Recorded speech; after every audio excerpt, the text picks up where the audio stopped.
So, tell us about your experiences so far.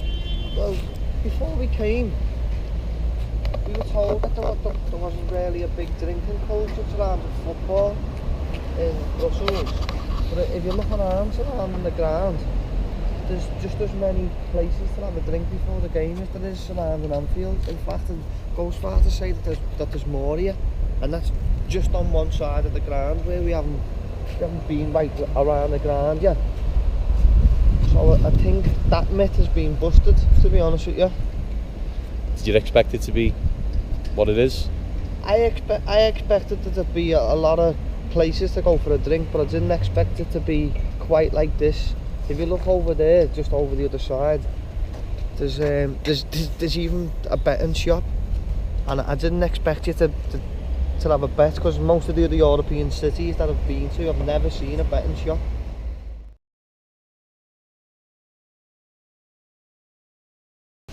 I'm finding it to be pretty similar to what it's like on Anfield in respect of the merchandise that's on offer in the shop. What's been surprising for me is the traffic of people. There's not many about. Whereas if we would go to Anfield on any day of the week, there'd be a number of people. I'm finding it difficult to find people to speak to with regards to what it's like to be a fan of Anderlecht.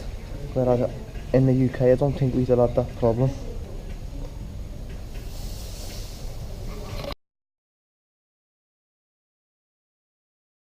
Sven from the ticket office has very kindly given us a view of the ground, and Anderlecht Stadium is a lot nicer than the National Stadium. Sven's told us that the National Stadium isn't built for football, it's more of a athletics stadium.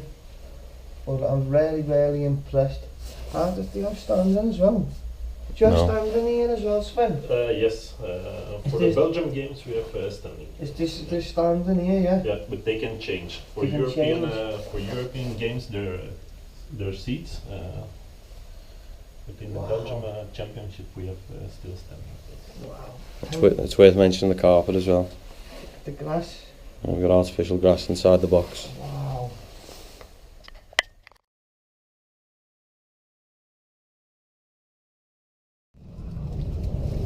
So here we are pitch side.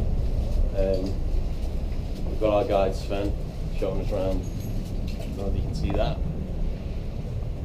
But we've been lucky enough to be able to go and look down the tunnel, which is just where the players come out and enter. And again, you can see a lot of differences between here and England.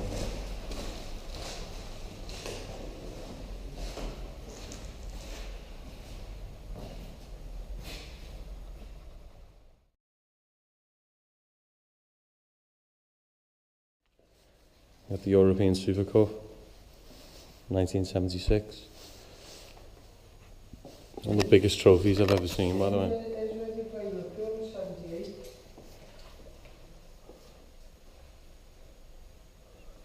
I say this looks like the trophy room.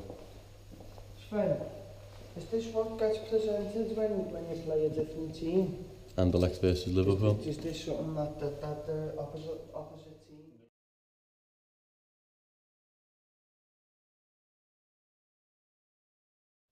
Would you ever get much hooliganism activity at the games, Sven? Or? No, not anymore. Yeah? No. You seem to really clamp down on that.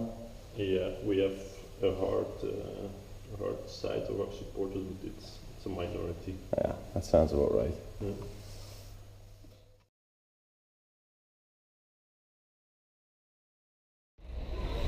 We've just come out, I can't believe it, because it wouldn't have happened in the UK. We've just actually been all around the stadium, and I'm in shock, to be honest with you, because if we'd have went to Anfield and said, can we have a tour of the stadium, just rocked up like this, it wouldn't have happened. And Sven, our guide's kindly taken us everywhere except he threw the line up, bringing me into the home dressing room. That was it. And I was this close to taking a penalty in the goal, but he wouldn't let me because the gate was locked. So do you think it's quite liberal?